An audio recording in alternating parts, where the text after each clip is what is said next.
Today Dong Fu invites you to delve deeper into the Dhammapada, the 38th verse from the Buddhist scriptures on the YouTube channel TIong USA. Dhammapada, verse 38. Wisdom is not perfected in one whose mind is not steadfast, who knows not the good teaching, and whose faith wavers. Let us now settle the mind. Let the breath be natural. Let the heart be at peace. The Buddha speaks these words not to rebuke, but to illuminate, not to judge, but to guide. In this verse, the Buddha gently teaches us about the very roots of wisdom, and why wisdom cannot grow in unstable ground. If the mind is not steadfast, it is like a tree with shallow roots. The winds of desire will shake it. The storms of anger will snap it. The drought of ignorance will wither it. And no fruit of wisdom can grow from such a tree. The Buddha says, "Do not look for wisdom in one whose mind is always moving, chasing this thought and that opinion, jumping from joy to sorrow, from doubt to hope, from liking to disliking. Instead, he points us toward stillness, toward steadiness, toward stability of mind. And how do we find this steadfast mind? Through practice, through mindfulness, through contemplation of impermanence, through noble silence, and the letting go of attachment. When the Buddha speaks of one who knows not the good teaching, he is not only speaking of one who has not heard the Dhamma, but also of one who hears but does not reflect, who reads but does not apply, who memorizes but does not realize. True knowledge of the teaching is not in the words we recite, but in the transformation of our lives. It is not how many sutras we can quote, but how much we live in accordance with the Four Noble Truths, with compassion, with wisdom, and with awareness. And then the Buddha says, whose faith wavers. That is the third condition. A wavering faith is like a broken bridge across a river. Even if we have all the teachings, even if we have a calm mind, if we do not have the faith to cross, we will remain stuck on this shore of suffering. Faith is not blind belief. Faith is confidence born of experience. It is trust in the Buddha, the Dharma, and the Sangha, based on what we have seen in our own hearts, in our own efforts, in our own little moments of awakening. This verse is gentle, but it is firm. Wisdom is a flower that only blooms on the soil of steadiness, understanding, and faith. Without these three, wisdom remains a seed, waiting in the dark. Dear friends, we live in a world of distraction. Our phones pull us. Our fears pull us. Our cravings pull us. And when we are pulled in many directions, how can we be steadfast? We must return. We must return to the breath, to the moment, to the present. Again and again, we must come back to what is here and now. To have a steadfast mind does not mean we never feel pain. It means we do not run from it. To know the good teaching does not mean we are scholars. It means we know how to be kind, how to let go, how to be aware.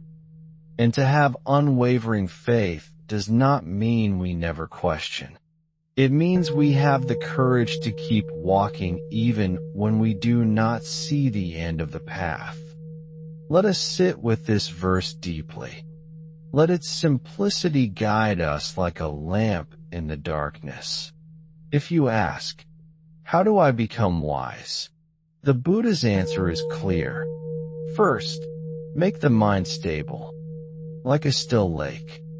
Second, study and live the Dharma, not just with lips, but with life. Third, nourish your faith like a sacred fire, with devotion, with discipline, and with joy. We are pulled by pleasure. We are pushed by pain. The mind becomes like a candle in the wind, flickering, never steady. But the Buddha taught us mindfulness. He taught us the practice of watching the breath, not controlling it, but watching, knowing the breath as breath, knowing the body as body, knowing feelings as feelings, knowing mind as mind. This knowing is the beginning of steadiness, the knowing that does not react, does not judge, does not grasp. When we sit quietly and watch the breath, the mind begins to settle. The waves calm, the mud sinks, the water becomes clear. Then we can see deeply.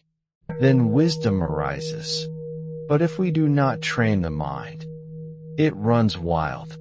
Even if we read all the sutras, if the mind is chaotic, we misunderstand them. Even if we hear the highest teachings, if the mind is distracted, they pass through like wind through branches.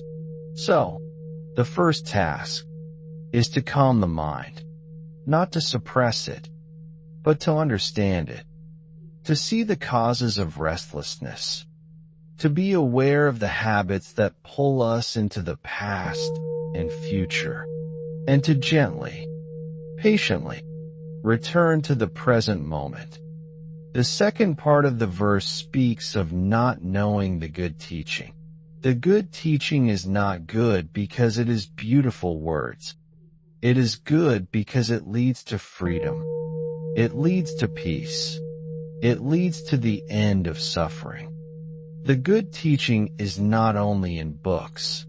It is in silence, in service, in stillness, in generosity, in patience, in renunciation.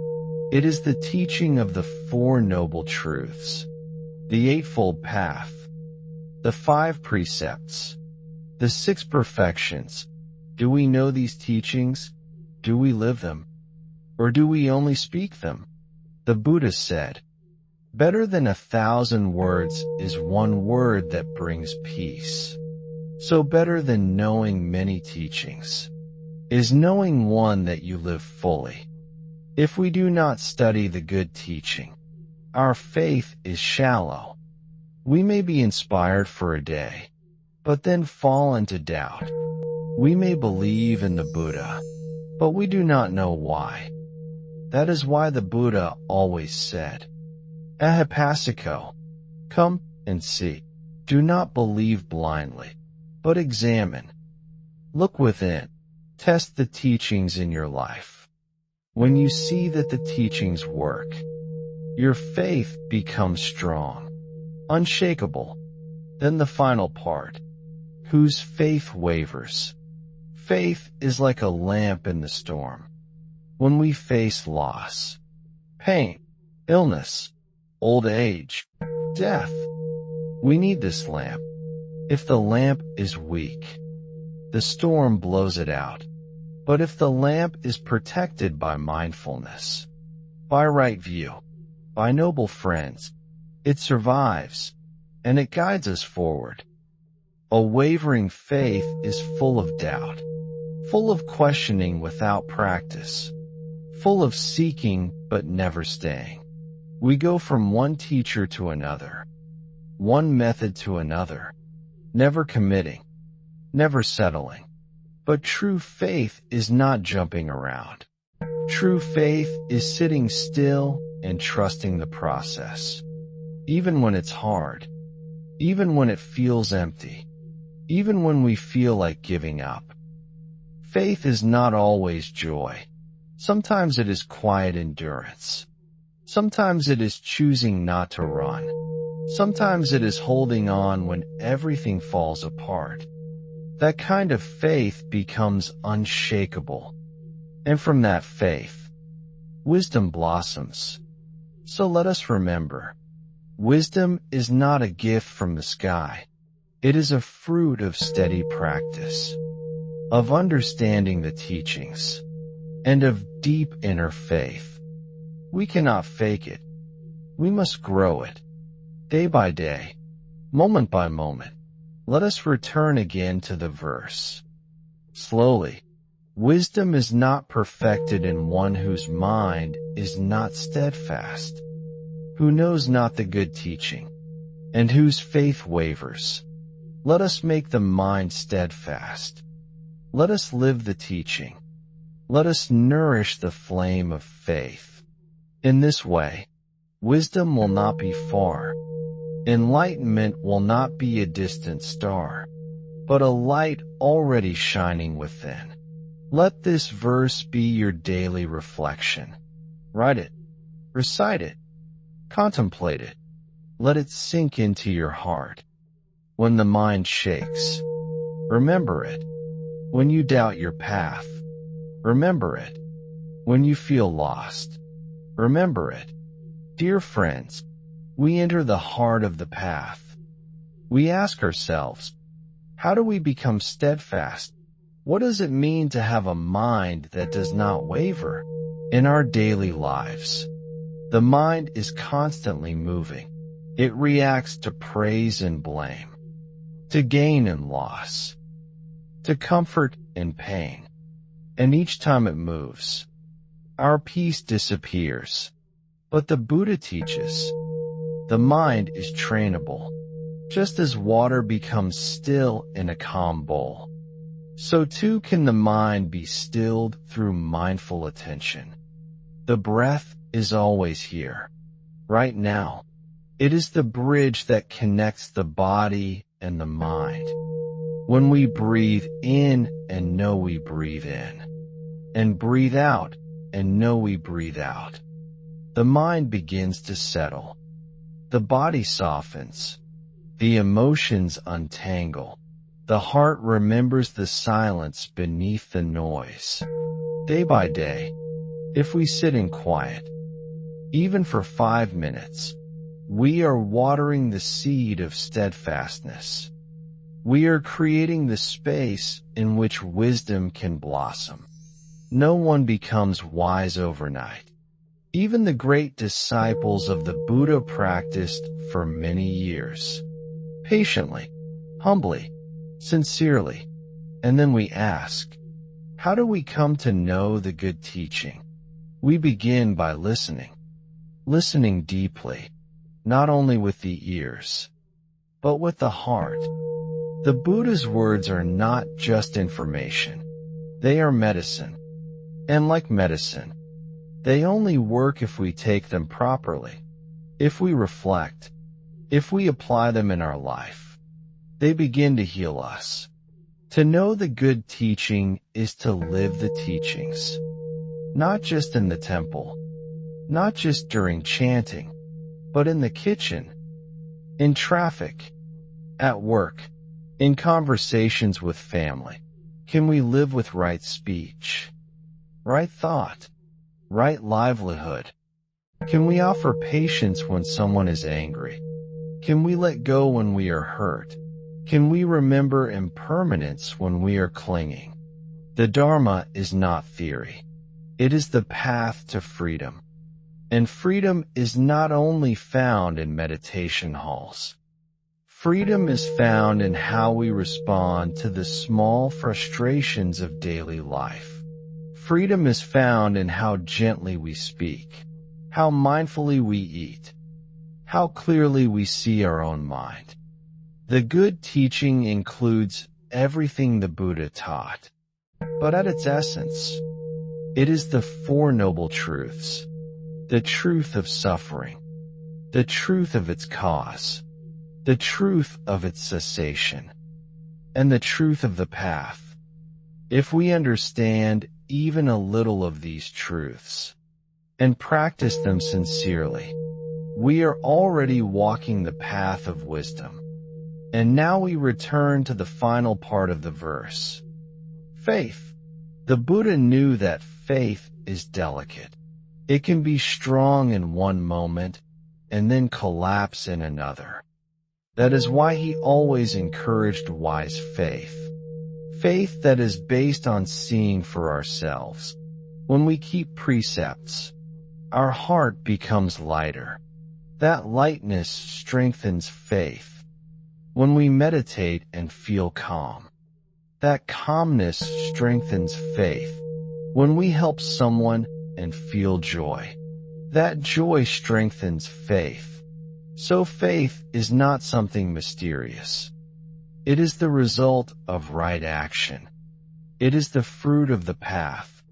But sometimes, even with effort, we feel doubt. We feel lost. That is natural. The path is not always clear. But even in doubt, we can keep going.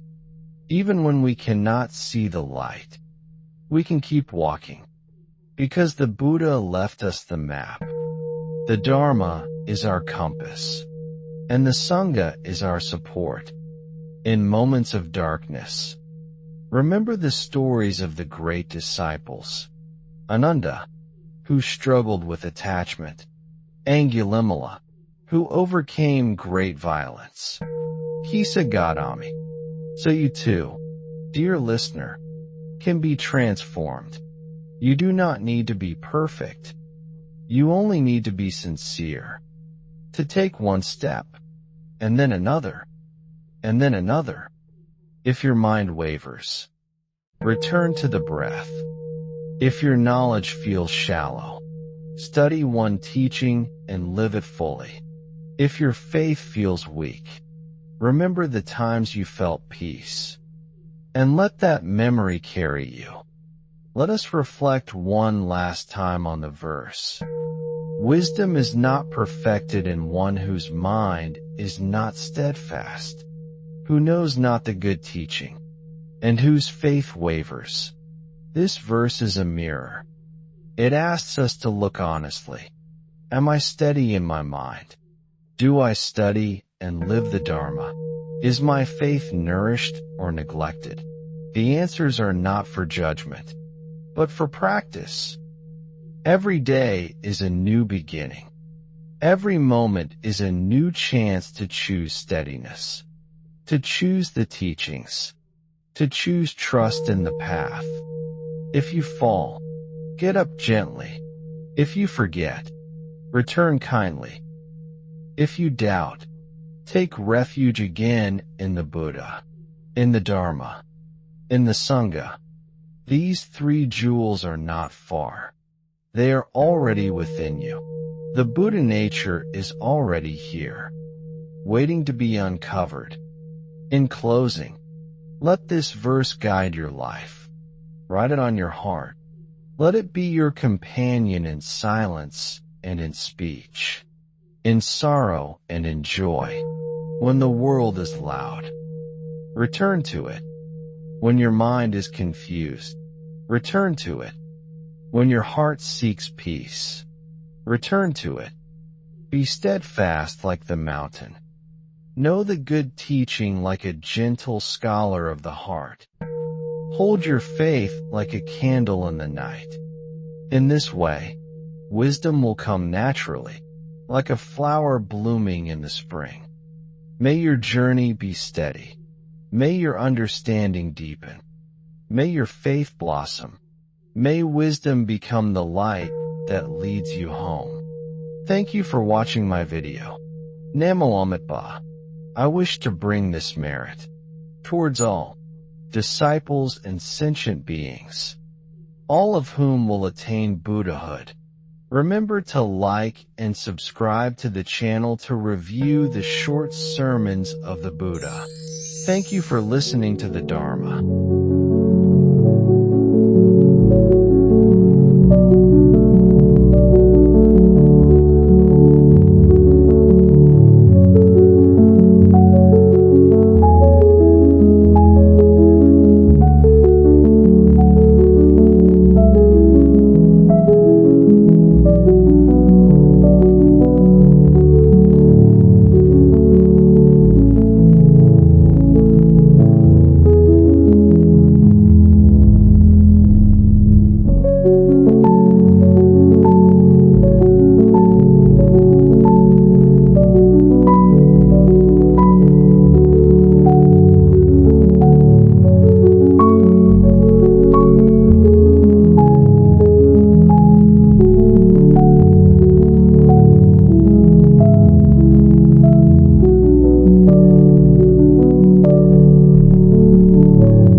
you.